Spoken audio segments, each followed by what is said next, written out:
বর্তমানে তিরামিসু খুবই জনপ্রিয় একটা রেসিপি, যেটা কিনা ইটালিয়ান একটা ডেজার্ট। তবে আমাদের দেশে এর কদর কিন্তু কম না। আসসালামু আলাইকুম, আমি মেঘলাস কিচেন থেকে আপনাদেরকে আবারও স্বাগতম জানাচ্ছি আরেকটি নতুন রেসিপি নিয়ে।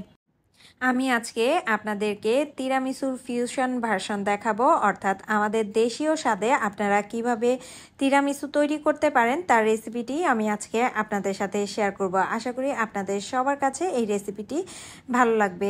যারা যারা এখনও এই তিরামিসু তৈরি করেননি তারা কিন্তু খুব সহজে আমার রেসিপিটা দেখে তৈরি করে নিতে পারেন।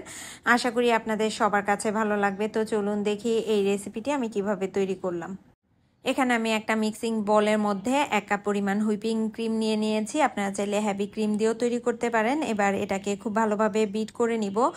যতক্ষণ না পর্যন্ত ক্রিমটা স্টিফ পিক হয়ে যাচ্ছে ততক্ষণ পর্যন্ত এই ক্রিমটাকে খুব ভালোভাবে বিট করে নিব। এখানে আমি ট্রপিক্যাল ব্র্যান্ডের যে হুইপিং ক্রিমটা আছে সেটা নিয়ে নিয়েছি। আপনারা যে কোনো ব্র্যান্ডেরই ব্যবহার করতে পারেন, অর্থাৎ আপনারা কেক তৈরিতে যে কোনো ক্রিমটা ব্যবহার করেন সেখান থেকে 1 কাপ পরিমাণ নিলেই হয়ে যাবে।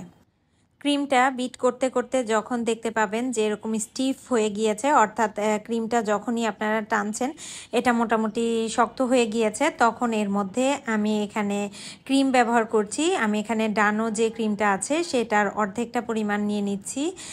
আর ব্যবহার করছি কনডেন্স মিল্ক। এখানে আমি প্রায় 1/2 কাপ পরিমাণ কনডেন্স মিল্ক ব্যবহার করেছি। যে কনডেন্স মিল্কের কোটাটা থাকে সেখান থেকে আমি হাফটা ব্যবহার করেছি। এবার এটাকে আবারও কিছুক্ষণ ভালোভাবে বিট করে সবকিছু একত্রে মিক্স করে নিচ্ছি। মিক্স করতে করতে দেখতে পাবেন যে ক্রিমের কনসিস্টেন্সিটা ঠিক এরকম চলে এসেছে। ঠিক তখনই বিটারটাকে অফ করে একপাশে সরিয়ে রেখে দিচ্ছি। এবার একটা বাটিতে আমি এখানে 2 টেবিল চামচ পরিমাণ ইনস্ট্যান্ট কফি নিয়ে নিয়েছি, আর এখানে প্রায় 1/2 কাপের মতন পানি দিয়ে এই ইনস্ট্যান্ট কফিটাকে মিক্স করে নিব। এখানে আমি কুসুম গরম পানি নিয়েছি, এটাকে খুব ভালোভাবে মিক্স করে নিচ্ছি যাতে করে এর মধ্যে কোনো প্রকার লাম্পস না থাকে। এবার আসি আরেকটি মজায়, যে লেডি ফিঙ্গার বিস্কিট ছাড়া কিন্তু তিরামিসু হয় না। তো আমি আজকে ফিউশন যেহেতু রেসিপিটাকে করছি তাই এখানে আমি আমাদের দেশীয় এনার্জি প্লাস বিস্কিটটা নিয়ে নিয়েছি। আর এই বিস্কিটটাই কফির যে মিক্সচারটা তৈরি করেছি সেখানে ভিজিয়ে আমি যেই ট্রেতে এই তিরামিসুটা বসাবো সেখানে দিয়ে দিচ্ছি। এখানে আমি একটা ট্রান্সপারেন্ট বক্স নিয়ে নিয়েছি, যেটাতে কিনা আমি বিস্কিটগুলো দিয়ে দিয়েছি একটা লেয়ার করে। এরপর যে ক্রিমটা তৈরি করে রেখেছি সেটা সম্পূর্ণভাবে দিয়ে দিচ্ছি। এরপরে আমি সেকেন্ড লেয়ারটা আবারও সেমভাবে বিস্কিট দিয়ে এখানে দিয়ে দিচ্ছি।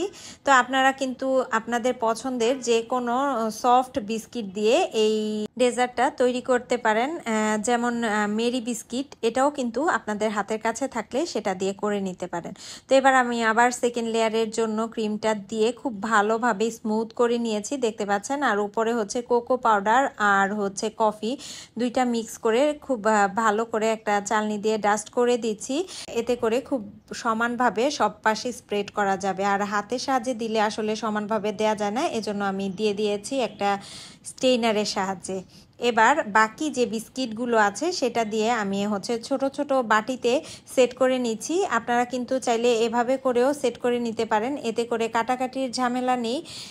যে কোনো একজনকে একটা সার্ভ করে দিতে পারেন। আপনারা যে কোনো অকেশনে আপনারা ছোট ছোট কাপে কিন্তু এই তিরামিসুটা এভাবে সেট করে নিলে আপনাদের একটা ডেজার্ট কর্নারে কিন্তু খুব সুন্দর ইফেক্ট চলে আসবে যদি আপনারা এভাবে করে নিতে পারেন। তো এরপরে আমি এটাকে খুব সুন্দরভাবে এখানে বিস্কিট দিয়ে একটা লেয়ার দিয়ে দিয়েছি ক্রিমের। এবার সেকেন্ড লেয়ার দিয়ে খুব সুন্দরভাবে আবারও সমান করে নিচ্ছি। অথেন্টিকভাবে তিরামিসু তৈরি করাটা কিছুটা ঝামেলার। আর যে লেডি ফিঙ্গার বিস্কিট সেটা কিন্তু অনেক সময় আমাদের হাতের কাছে অ্যাভেলেবেল থাকে না, তাই আমি আমার মতো করে ফিউশন করে আপনাদের জন্য এই রেসিপিটা করে দেখলাম। আশা করি আপনাদের কাছে ভালো লেগেছে। আর আপনাদের কাছে যদি ভালো লাগে তাহলেই আমার এই রেসিপিগুলো দেখানোর সার্থকতা।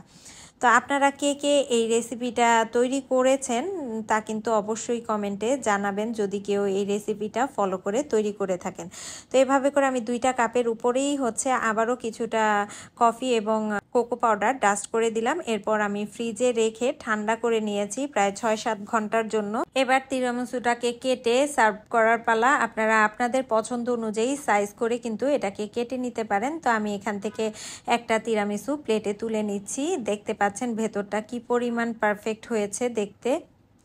আর এটা খেতেও মাশাল্লাহ অনেক মজার ছিল। আমার বাসায় তো এই টেস্ট সবাই খুবই পছন্দ করেছে। আশা করি আপনারাও সবাই পছন্দ করবেন। বাসায় তৈরি করে অবশ্যই ফিডব্যাক জানাবেন। আপনারা সবাই ভালো থাকবেন, আমার এবং আমার ফ্যামিলির জন্য দোয়া করবেন। নেক্সট কি রেসিপি দেখতে চান তা কিন্তু জানাবেন। তো আজকে এই পর্যন্তই, আল্লাহ হাফেজ।